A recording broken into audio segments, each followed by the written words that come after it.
Good day, everyone. How about you be? I want you to take a look at something I was made aware of recently. And as you can see from the title, it says here, Woman walks free from court despite wrongly accusing man of being a pedophile and luring him to a brutal assault.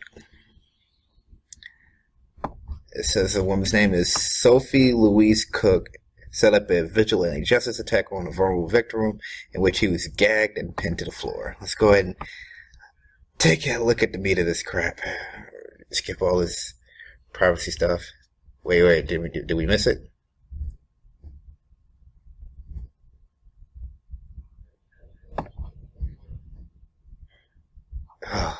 Looks like I gotta answer this dumbass question before I can get to that. Have you purchased something from the last year from any of these retailers? Bad, but from blah blah blah. None of the above. Next. All right, here we go. So here we go. Here's the one. This is Sophie Cooke. She was one of three people involved in the shocking incident. A young woman walked free from court despite luring a man accused of being a pedophile to a brutal assault. She was 21 years old. She set up vigilante justice on a vulnerable victim in which he was gagged and pinned to the floor, feeling a pain in his behind. So they basically butt raped him. Burnley Crown Court heard how the man, who cannot be blamed for legal reasons, suffered an anal tear and other injuries after being punched by Stephen Daniel Holmes, 23, and another man who was never caught. Prosecutor David Clark said when the victim arrived at the house, he went inside and saw two men. Holmes was there, as was another, second an unnamed person.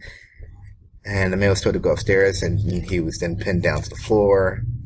It seems the vast majority of the violence was perpetrated by the other man. He started punching him, calling him a pedophile, and attempted to gag him with a cloth. But the victim says that their attempts were not successful. He struggled, so he fought him back really hard. His trousers and his underwear were pulled down. This is just disgusting. But you guys see this. And after all this, they told the guy, I just want to skip ahead, because it's so disgusting. Mr. Clark said the unknown man told the victim, "You better not say anything or else I'm going to stab you." After his ordeal, he went to a friend's house. He told her he'd been assaulted this way, and she took him to the police station. The court heard how following March 7th, this was a long time ago, Cook received a text message that said, "We left him inside and said not to leave for 10 minutes. Was he proper scared?" And the response she received was yes. When Cook was interviewed by the police, she claimed she thought her boyfriend was going to give the victim a warning.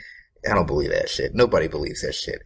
Cook of Barnley was spared jail after claiming she didn't know that more than one man would meet it out. She was handed an 8-month jail sentence and suspended for a year. Philip Holden defended her. She is a most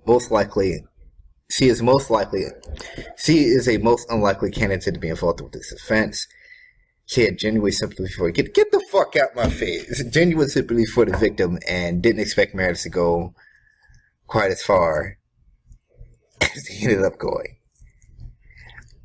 The court heard how Holmes of Norfolk Bowl has no... Listen, I don't want to read this crap. See if we could